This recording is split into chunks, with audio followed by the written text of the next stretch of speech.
Hello guys, आप सब कैसे हैं? आई होप आप सब अच्छे होंगे। आज हम एचसीएफ और एलसीएम के बारे में बात करेंगे। एचसीएफ और एलसीएम, हाईएस्ट कॉमन फैक्टर और लीस्ट कॉमन मल्टीपल। तो काफ़ी इंपॉर्टेंट टॉपिक है ये, और आज इसको करते हैं।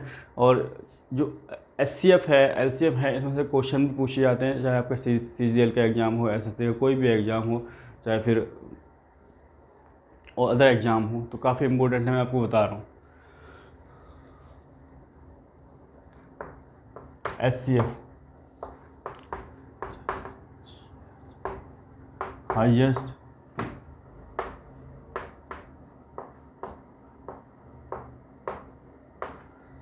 कॉमन फैक्टर, एचसीएफ का बोलते हैं highest common factor. Suppose that आपको निकालना हो 12 और 24, 12 और 24 का एचसीएफ निकालना हो, तो आपको पहले क्या कॉमन डिवाइजर की नीड होगी। इसका कॉमन डिवाइजर क्या होगा? 12 और 24 का कॉमन डिवाइजर ऐसा कि जो दोनों को डिवाइड करे, इसको भी डिवाइड करे, इसको भी डिवाइड करे। 2 6 जा 12, 2 1 जा 2 2 जा। Is there any common divisor of 6 and 12? Yes, 2 is a common divisor of 6 and 12. 2 3 जा 6 और 2 6 जा 12. Now 3 1 जा और 3 2 जा। एचसीएफ क्या आ गया आपके पास? एचसीएफ आ गया 2 मल्टीप्लाई 2 मल्टीप्लाई 3, 2 2 जा 4 और 4 3 जा 12। ये आपका एचसीएफ आ चुका है। ओके, एचसीएफ आ गया ये। नाउ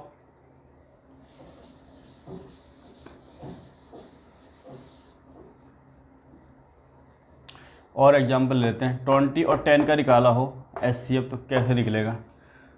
इसका कॉमन डिवाइजर बताओ मुझे। इसका कॉमन डिवाइजर 2 ले लो, 2 बन जा 0, 2 5 या 10 और 5 2 या 10 और 5 बन जा 5। तो कॉमन डिवाइजर कौन हो गया? ये हो गया। तो एचसीएफ क्या हो गया इसका? एचसीएफ हो गया 2 × 5। ये आ गया आपका 10 आंसर। कितना आंसर आ गया? 10।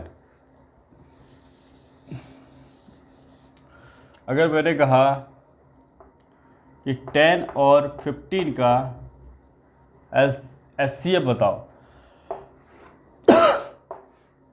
तो बताइए कि कॉमन डिवाइजर है इसका? 2 तो है नहीं, तो 5 है इसका। तो मुझे 5 से ये भी डिवाइड हो रहा है, ये भी। 5 2 या 10 और 5 3 या 15। 2 और 3 का कॉमन डिवाइजर कोई है नहीं, तो इसका आंसर क्या आ गया? जो आपका एचसीएफ आ गया, हाईएस्ट कॉमन फैक्टर आ गया, वो आ गया 5। ओके, आगे बढ़ते हैं। मैंने कहा कि 20 और 30 का निकालो। 20 और 30 का हाईएस्ट कॉमन फैक्टर निकालो। इसका कॉमन डिवाइड क्या है दोनों का? जो इसको भी डिवाइड कर रहे हो, इसको भी डिवाइड करो। 2 और 2 1 जा और 2 5 जा। इसका है कॉमन डिवाइड 5, 5 2 जा 10 और 5 3 जा 15। तो आपका आंसर जो एचसीएफ आ चुका है वो है 2 × 5 यानी कि 10।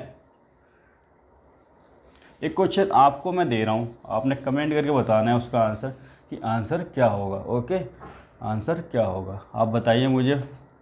14 और 28 का एचसीएफ क्या होगा? सभी लोग बताएं कमेंट करके कि इसका आंसर क्या आएगा, एचसीएफ क्या आएगा। ठीक है, कर लेते हैं और क्वेश्चन। मैंने कहा कि 21 और 24 का एचसीएफ बताना है।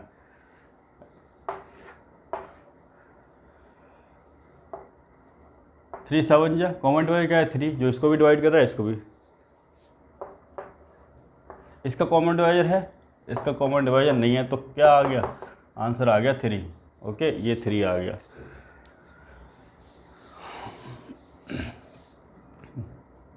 एक क्वेश्चन और ले लेते हैं। मैंने कहा कि 10 और 25 को बताइए, तो आपने कहा कि 5 कॉमन डिवाइजर है। 5 2 या 10 और 5 5 या 25।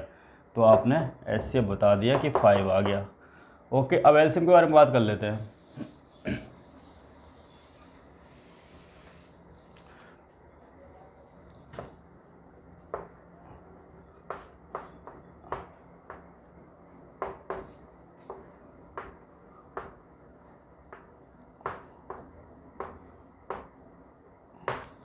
एलसीएम लोएस्ट कॉमन फैक्टर, ठीक है, क्या होता है एलसीएम। जैसे सपोज दैट मैंने कहा कि 20 और 25 का निकालना है एलसीएम, तो इसमें एलसीएम में क्या होता है कि आपको कॉमन डिवाइजर की नीड नहीं होती, इसको बस आपको सॉल्व करना है, लास्ट तक 1 लेके आना है। तो देखिए इसको कैसे कर लेते हैं। तो ये 5 से डिवाइड होगा, 5 2 से भी हो जाएगा ये, ठीक है। तो ये हो गया 5 हो जाए 20 और 5 हो जाए 25। अब देखिए 2 से कर लेते 2 2 जा 4, 5 आ गया। 2 से कर लेते 2 1 जा 5 आ गया। अब 5 से कर लेते हैं, 5 बन जा 5। देखिए लास्ट नंबर आ गया। तो बस इन सब वैल्यूज़ को आपने क्या करना है, सॉल्व करना है, और यही आपका आंसर है। ओके, 5 2 जा 10 और 2 इंटू 5, ये आया 5 2 जा 10 और 5 2 जा 10। तो इसका आंसर आ गया 100। क्या आ गया 100।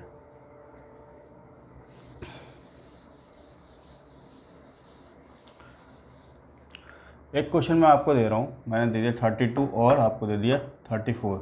इसका आपने एलसीएम बताना है कमेंट करके, और सभी लोग इसका आंसर करेंगे। ओके, और कर लेते हैं 22 और 10 का निकाल लेते हैं हम। 2 बन जा 2 बन जा और 2 5 जा 10, ठीक है। अब इसको कर लो, इसका है कोई कॉमन डिवाइजर नहीं हो तो फिर आप आ जाओ इधर, 11 से कर लो, 11 बन जा 5। कॉमन डिवाइजर की इसमें नीड नहीं रहती है जैसे कि मैंने बताया। और फिर 5 इंटू 5 1, 5 बन जा 5। तो आपका एलसीएम आ चुका है 2 इंटू 11 इंटू 5। देखो आसानी से 11 की पहले 5 में कर लो, या फिर एक काम करो और आसान तरीके से देखो, 5 2 या 10 हो गया और इधर 11 है, बस बहुत आसानी से आंसर आ गया।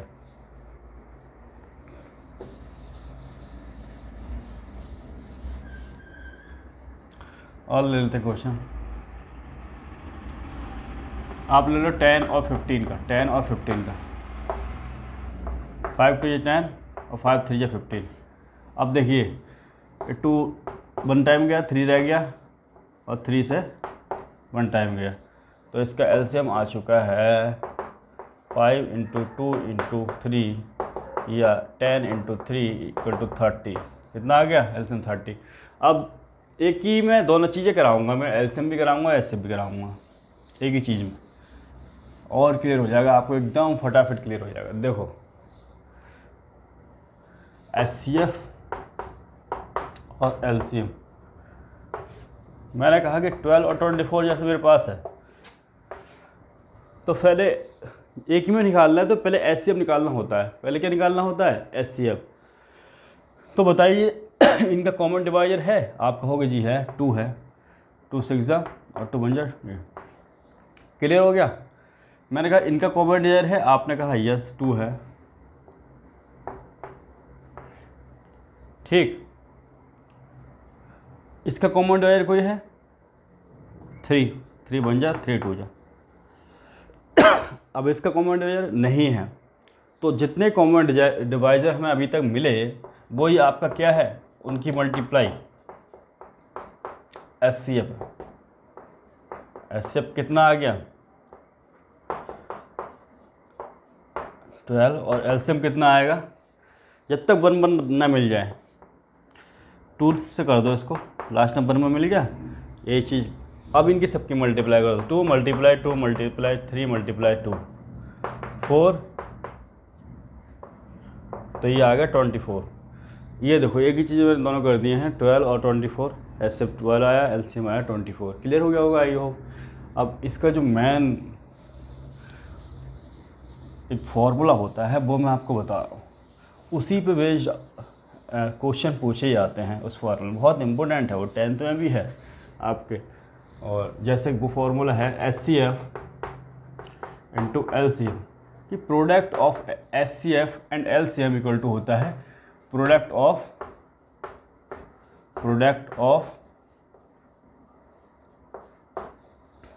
2 नंबर्स।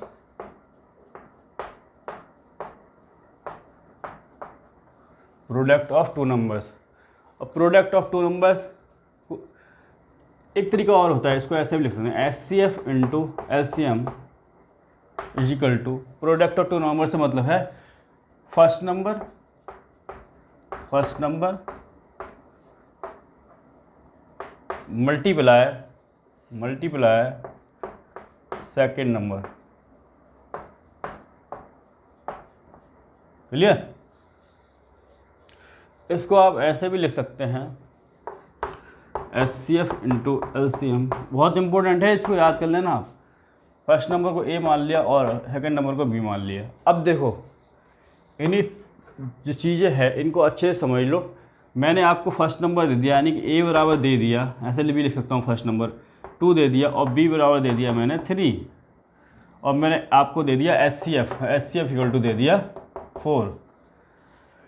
मैंने कहा एलसीएम बताओ, तो आपने फटाफट क्या काम किया, आपके पास फार्मूला होता है एलसीएम यहाँ है तो ये A मल्टीप्लाई B अपॉन नीचे HCF चला जाएगा। तो आपने क्या किया, आपने वैल्यू रख दी, A B की वैल्यू रखी 2 इंटू 3 और HCF की वैल्यू रख दी 4। तो देखिए 2 2 जा 4, तो ये आपका आएगा 3/2। ये आपका आंसर आ चुका है। ओके, ये आपका एलसीएम आ चुका है। और कर लेते हैं क्वेश्चन। मैंने कहा कि आपके पास एलसीएम दे दिया, इस बार मैंने कहा एलसीएम इक्वल टू 4 है, और प्रोडक्ट ऑफ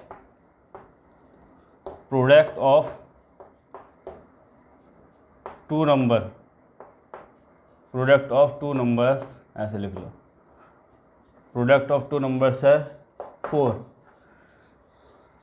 तो मैंने कहा कि HCF निकालो, तो आपने HCF बराबर कितना आ जाएगा, product of two number upon LCM। इस फॉर्मूला से देखो, प्रोडक्ट ऑफ टू नंबर आपके पास दिया है 4 और LCM दिया है 4, तो आपके पास HCF आ गया 1। क्लियर हो गया? बहुत इंपॉर्टेंट है, इससे क्वेश्चन पूछे जाते हैं। और कर लेते हैं। चलो आप एक क्वेश्चन नोट डाउन करो और कमेंट करके बताओ मुझे आंसर। मैं आपको दे रहा हूँ फर्स्ट नंबर दे रहा हूँ। फर्स्ट नंबर मैंने दे दिया 8 और सेकंड नंबर दे दिया मैंने, सेकंड नंबर दे दिया आपको 2 और HCF की वैल्यू दे दी मैंने 3। अब LCM निकालना है। फटाफट कमेंट करें, फटाफट। ठीक है,